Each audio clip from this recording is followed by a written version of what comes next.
Hey there, everybody. Sorry, it's been quite a while, huh?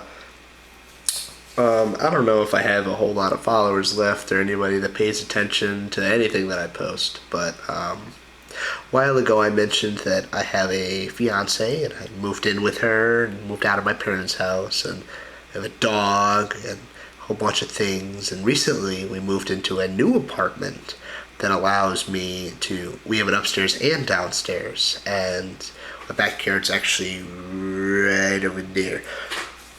And so I'm in my dining room recording this video because I figure I have more time to myself since I'm no longer working at Chick-fil-A. I'm working at a higher end job at a chemical plant, making a lot more money, and allows me to have more free time with my family and my friends and for magic and such. Today's video is about Legacy Elves. I think I remember doing one in the past, and I'd like to give an updated version, mainly because I'm starting from scratch on my videos. I don't remember what I posted, but I'm starting over and making new videos about a lot of the stuff that I have and some of the stuff that my playgroup has. I'm gonna ask them about coming here and setting up a camera and playing matches with them and recording them and posting them, because we tend to have a lot of fun even when no one's watching, or we're just having a good time. So see how that goes. And I know it's been a while since either Mitchell or Ben. I don't go up to Ohio nearly as often. I have a full-time career down here and, like I said, a family. It may be my fur baby, but she's still my puppy and she's still my baby. Anyway, enough about that. We're gonna jump right into this. Most of you know, with Legacy Elves, you have a lot of you play a lot of 4 cards. Really the only difference here is I've seen people play Shaman of the Pack. I'm not currently on that right now. I dropped it for an extra land, mainly due to the fact that I was always having a problem drawing lands when I needed them. And since you don't play things like Llanowar Elves or Elvish Mystics, or for those really fun people, Fyndhorn Elves, all of them do the same thing, but Shaman of the Pack allows for later utility in comboing through a Shaman and reoccurring it a couple of times to win the game versus crater hoofing to win. I'm not a huge fan of the Shaman, because anything that you can do with Shaman, you can win the game through crater hoof, or say you're locked out by a Ensnaring Bridge or some other card that keeps you from attacking or comboing. You have Reclamation Sage for that. And so it's kind of hard for me to sacrifice a land spot when I consistently have land problems for a card that it's okay at best. I've seen some other cards like Scavenging Ooze and Rurik Thar coming in the main board for these decks, and those are perfectly fine. Depending on your meta, mine is mostly combo, from Show and Tell to Storm to Reanimator. So my main board doesn't change a whole lot depending on those decks. I kind of want to combo them first, hoping they have a slow start. And I don't want to have things like Rurik Thar and Scavenging Ooze in my main board mucking that up for me. Same thing with Shaman of the Pack, because it won't win you the game unless you have 20 elves on the battlefield. And at that point, you should already win the game because of Crater Hoof being there. More on for the straightforward cards. We got 4 Heritage Druids, 4 Nettle Sentinels, 4 Deathrights, 4 Huron Rangers, 4 Wirewoods, and 4 Elvish Visionaries. I'm not going to go too much into this. I don't want to run the video up to 20 minutes, because it's really easy to do that when talking about this deck, because it's a very complicated deck. It's been somewhat on the rise since the banning of Top. I personally got off of Miracles once Top was banned, and fully went back into Legacy Elves. I sold this for a while ago because I didn't want to have too many Legacy decks, and now I'm like, why not? A lot of the synergies involve cards like Birchland Rangers, Wirewood, Nettle Sentinel, and Heritage Druid, and Elvish Druid. Actually, everything on right here is a synergy. All of these cards work very well with each other, especially Heritage Druid and Birchland Rangers with Nettle Sentinel. Allows you to reoccur cards and make a boatload of mana for a lot of the things that you want to be doing. You can reoccur Elvish Visionaries with Wirewoods, playing them, drawing extra cards, untapping your Deathrite Shamans, returning your forests, untapping your Dryad Arbors, or untapping your Deathrite Shamans, or untapping these cards to add more mana, and the list goes on. This deck is very synergistic, and I would not suggest it for somebody that is not very in tune with remembering their triggers and remembering to finish resolving their effects. It's very easy to get lost in what you're doing and what's already been done. A lot of the time, you have to have been playing the game for a very long time, if not have been watching this deck for a very good amount of time to understand what's going on. Personally, one of my play group, his name is Zach, hopefully you guys get to watch him play against me at some point. He was able to pick this deck up and with mild difficulty play and win and do very well in a lot of our tournaments at GP Dallas last year. We played in side events and he did very well amongst the side events with this deck because he watched me play it so often and he got really lucky. He's also very good at doing that. It's not a deck for the faint of heart. If you don't understand what you're doing, I would highly suggest not going into this because not only is it expensive, it is very hard to play if you don't know what you're doing. But it is a lot of fun when you do know what you're doing. And really, the most fun you can have is game one. The sideboarded games get a little bit more difficult because you tend to go away from your combo and more towards making sure you don't die to the faster decks. Because while this is a fast deck, and I have won on turn 2 before, through Force of Wills and Dazes, and Eidolons, it is very difficult for you to beat the other combo decks like Storm and Reanimator. If they bring an Elish Norn out against you, or even a Iona, you are out of the game. You are not doing anything, you're done.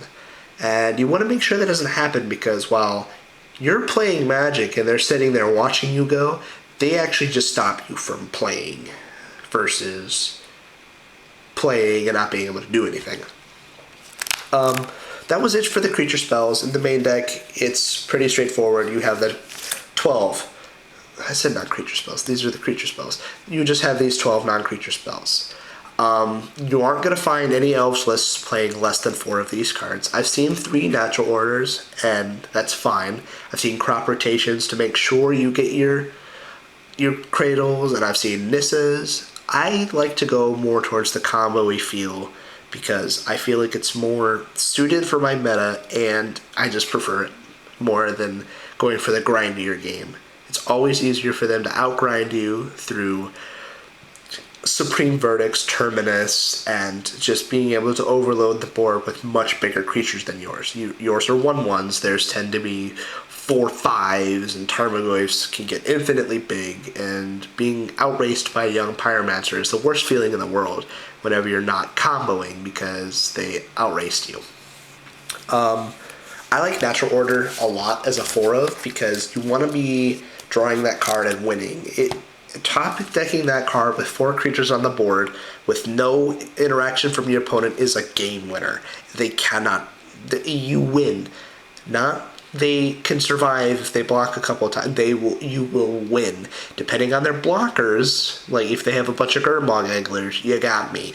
But if you control 4 creatures, you will win the game. Even if they're all 1/1s, you have 4 1/1s on the battlefield and sacrifice 1, go down to 3, and then you have a Craterhoof. Your Craterhoof is not only a 9/9, but your other 3 creatures are 5/5s. That's 24 damage just into 4 creatures. If you add 1 more, you start getting exponentially higher numbers. It's really easy to win the game through a natural order. And the more you have, the better off you are, because Force of Will is a card, and it's either Glimpse of Nature, Natural Order, or Deathrite Shaman in that order that get countered. Natural order is almost always the first to counter, but it's not the first one you play. You're always going to be playing your Glimpse of Nature first because comboing is a lot better in the long run than just natural ordering and get force of willed out of being able to play. For the lands, this is debated. You can play 18. I'm personally playing 20. Yikes. Mainly because I like the utility of Pendelhaven, and being able to play more lands is good for me because I had a lot of issues not having the mana for things that I wanted to be doing. Same thing with the Shaman of the Pack. You want to be playing more 1-mana cards versus taking out. I didn't see the point in taking out lands for bigger casting cost cards when you're not going to be able to get to them unless you have things like Heritage Druid and Bursal Rangers and Nettle Sentinel combos. The lands, aside from that, are pretty straightforward. I've seen 1 and 1. I like 2 caverns because you want to be able to beat the Force of Will and Dazes in the long run. There's also the synergy of being able to name Beast with this and hard casting your Craterhoof and then just winning the game because they can't do anything with it.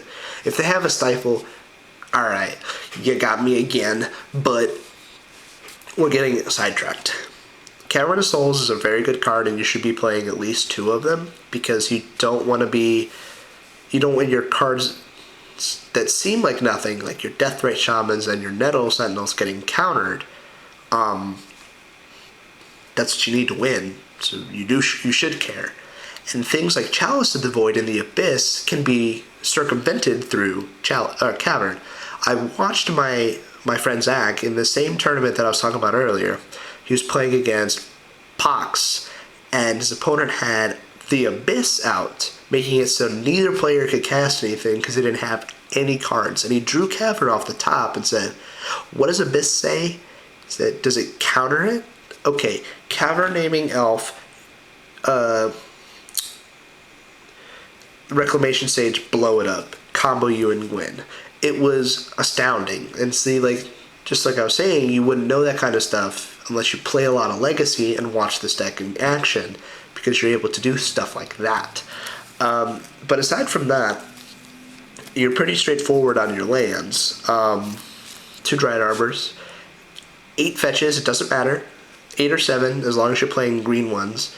And then 4 Gaia's Cradles, because if Wizards allows you to play 4 of a card that reads text like that, you should. Because Gaia's Cradle is bananas.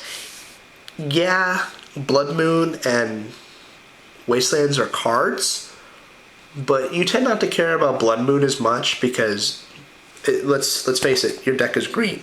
If you have a basic forest, you're going to be fine.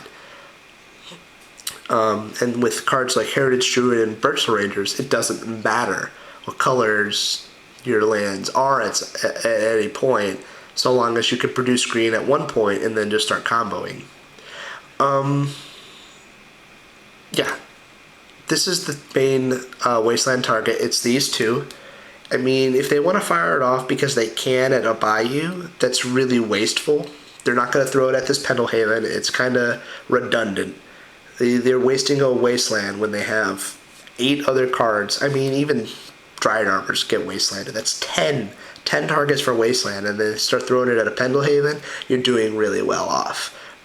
And I like Pendelhaven because in the late game, whenever sometimes you can't just combo them and win, which happens a lot more often than you would think, you can start getting in bigger chip damage. Instead of just 1 at a time, you can start going 2 at a time. And I mean, I don't know if you know a lot of math, but 2 versus 1 is literally double, and you start doing a lot more.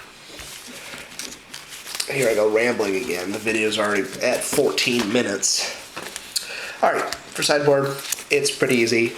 Choke. Sideboard's all dependent on your meta. My meta has a lot of blue decks and a lot of combo. Choke is good. Sylvan Library, it helps you beat the other combo decks because, let's face it, when they combo you, you're dead.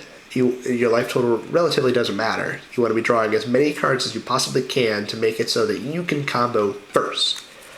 Rukthar, also for combo and storm. If you resolve this card, they cannot win. I haven't seen Storm be able to beat Rurik Thar because 6 damage a spell is a lot. Abrupt Decay to deal with problem cards. Scavenging Ooze to help against Reanimator. Thoughtseize, Cabal Therapy, and Surgical. I like Surgical mainly because this deck is very prone to losing against Storm. I would bring in Chokes, Rurik Thars, Surgicals, and Cabal Therapies. Thoughtseizes are kind of meh because they're going to Past in Flames you anyway, but Cabal Therapy, ripping their hand apart from the multiples of cards that they almost always have, is really easy, and you get the utility of being able to flash it back by sacrificing a useless creature like Nettle Sentinel. And you're able to do it again and make it so that their hand is actually just empty, and if they don't draw cards, they aren't winning the game. You, on the other hand, are playing 1/1s and 2/2s, and with Pendelhaven, you have a 2/3, start attacking while they're drawing their cards again, and it makes it hard for them. I would bring in Thoughtseizes too, but it's less good than Cabal Therapy. You're not going for your combo against Storm because they're always faster than you. They will always be faster than you, and you will never beat them, so long as you don't have the ways to interact with them. And these cards are very good at doing that. Honestly, I wouldn't really bring in Choke because for 3 mana you could be doing like triple Cabal Therapy, Surgical, or halfway to Rurik Thar. Choke isn't going to really stop them. They can win through their Lion's Eye Diamonds and Lotus Petals. So it's a lot harder for them to be, or for me to say, bring in Choke because it's going to turn off their lands. They can be doing a lot more than choking their opponents when they could just 3 mana. That's a Dark Ritual. They could just win the game through just tapping one of those. So this is my 75. I personally am really solid on my board because I don't like the combo decks in my local meta, and it covers an expanse of decks. You know, Choke is kind of a slot, but it was a Pithing Needle, and I don't think that card's very great. It turns off things like Jace the Mind Sculptor and other problematic. That's the main one I could think of. Sorry about that. Leovold is also really good against this deck, and I've noticed that Grixis Delver and Check Pile is very hard to beat with this deck. It 2-for-1s you in every sense, and it's harder for you to win through decks like that. So you really have to attrition them out through Abrupt Decays and Choke and Sylvan Library. You don't want to really go for the hand disruption because you just basically casting a card and taking something out of their hand for them to feed their Gargamog Angler is kind of redundant. You're not doing a whole lot. I like this deck a lot because it tends to fight through Force of Will. Force of Will targets a lot of the cards in this deck, and you just can keep doing your things. You don't. If they Force of Will your natural order, you're just like, all right, do it again next turn. It doesn't matter, because you're very resilient to cards like Force of Will and Daze. They can get you off in the early game, but once you start going further and further in the game, it gets harder for them to be able to beat you because you can just out-attrition them. But Grixis Delver, on the other hand, is very good at stopping you from doing that with their 2-for-1s. That is my Legacy Elves list. If you have any comments, leave them below. I'm going to try to do more videos like this in the future, just so that I'm posting more since I have more free time and I'm keeping up with the community and keeping up with my deck lists. So thank you for watching. Please subscribe if you really feel like it, unless in the comments you find me boring and have a lot of problems with my sideboard cards, then please, by all means, tell me. Later.